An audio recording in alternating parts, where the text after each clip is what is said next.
So today's episode is not so much a traditional unboxing, but a re-unboxing, because when I got it I kind of wanted to eat some of the chocolate straight away, so plus it's a bit more, you know, I can give more detail when I've actually ate some of the chocolate, so I'm not going to eat the whole box in one go.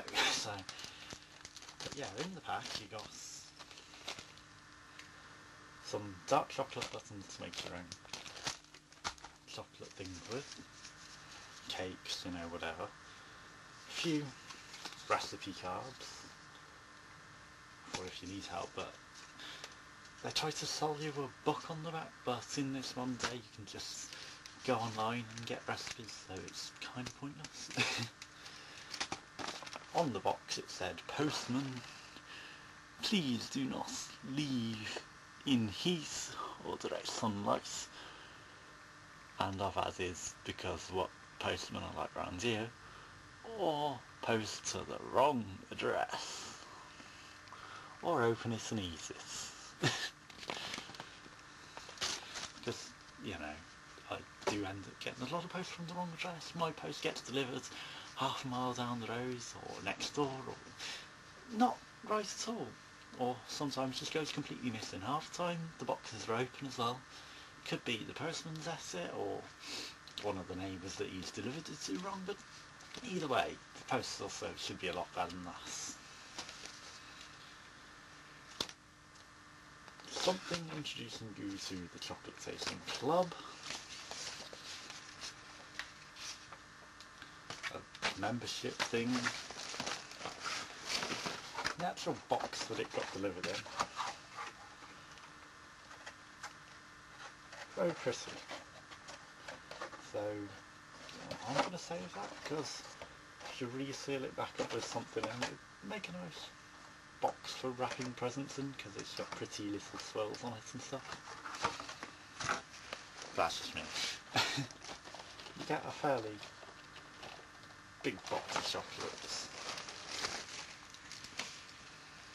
which has, that I've put aside, a menu which includes details of all the chocolates and a little scoring card. In it you have single malt smoothie. It's alright, I mean it's a highly alcoholic one, and you know, I'm not a big fan of the liqueurs, but it manages to take the singe off with the caramel in. I've ranked that 5 out of 10. Then you got your nut hamper. It's a fairly big chocolate compared to the others, and it's alright, but I mean it says it has pistachios in, and you can't really taste the pistachios, so that's why I've only gave it 8.5. I mean it ranks highly still because it's like a double portion compared to the others.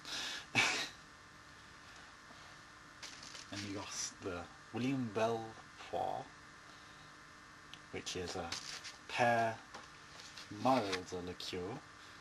It's not bad, you know, you can't taste the alcohol, but still I've only ranked that 6 out of 10 because it's not quite my cup of tea. And you've got the Mocha Truffle coffee chocolate. Not for me. I'm not even going to try and taste that. I'm going to give that to someone who likes coffee chocolates. And yeah, I'll make up some really low score because I'm not even going to try. Yeah. Put me off the rest of them. Cheesecake Square. Caramel cheesecake. Saving that till near the end because I'm sure that'll be very nice, and I'll probably scoff the both of them in one go. That's another thing with your selection. You get 2 of each.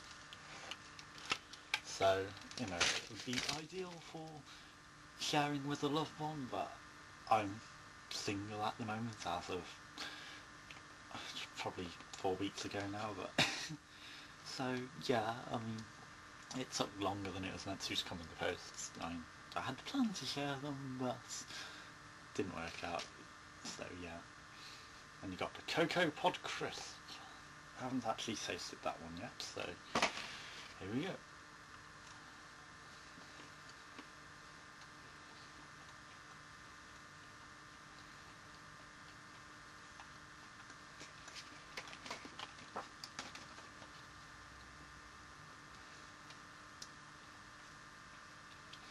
mean, it looks like a cocoa pod as it says.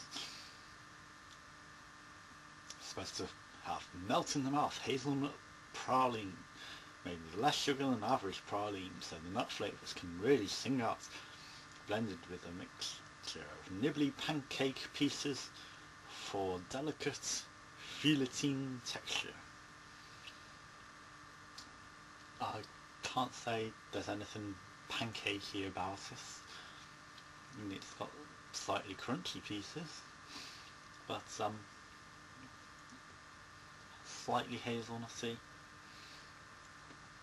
I don't think it really fits what it's supposed to mean. It's alright, but compared to what I've ranked the others, I'd probably have to rank that 7, but I haven't got my pen on me, so I will rank that afterwards.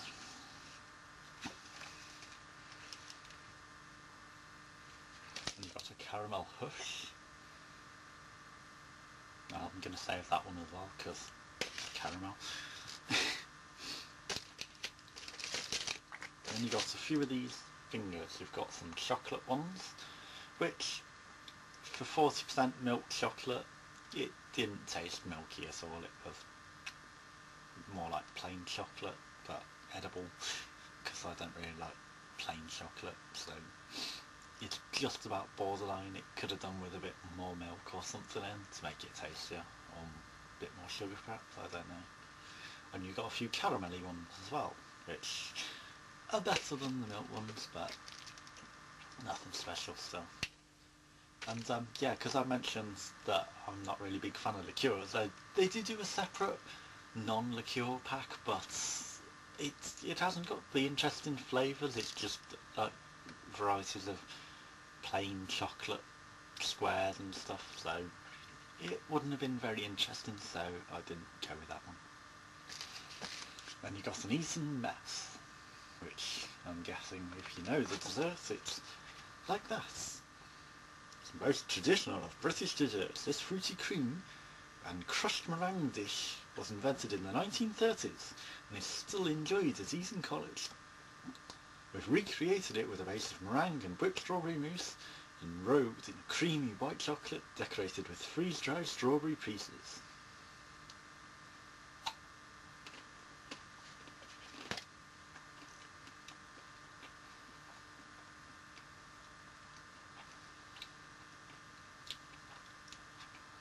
The strawberry's not really strong enough for me in that.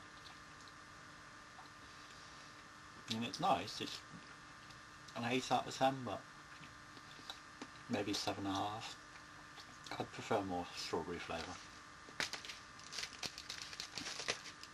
And you got the walnut whirl.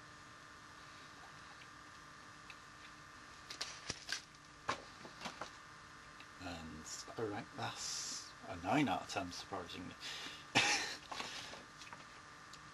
I mean, it was quite strong in the nutty flavours and it's better than average walnut whirl, so I mean, it hasn't got a whole nut in it, like it, you know, it's a praline, a very nutty one, and strong in its flavour, so it's quite nice. Then you got the sugar cane praline.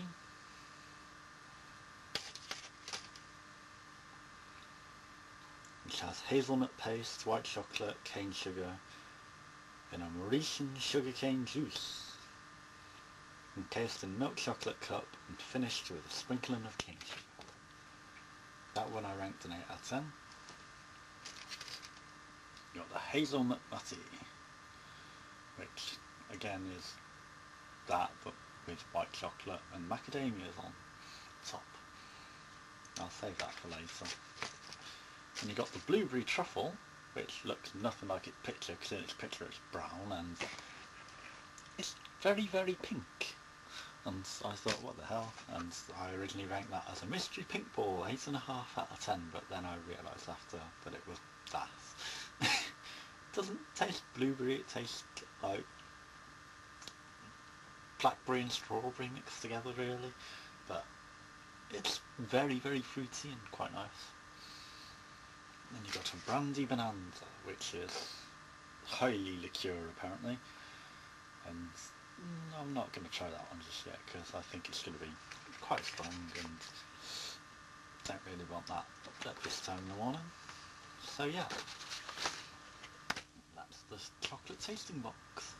And I got it for £6.95 with cashback, where cashback website it came to nothing, so technically it's free, but it's, you know, I mean, if you go on the cashback website, they haven't got that offer on at the moment. You'll still get some cashback left, and they've increased the price to £9.95 I think at the moment, so it's still a decent box of chocolates and worth paying a few quid for. And yeah, with the tasting club you're meant to stay on it, and they send you a different one each month, and I'm trying to find the price that is.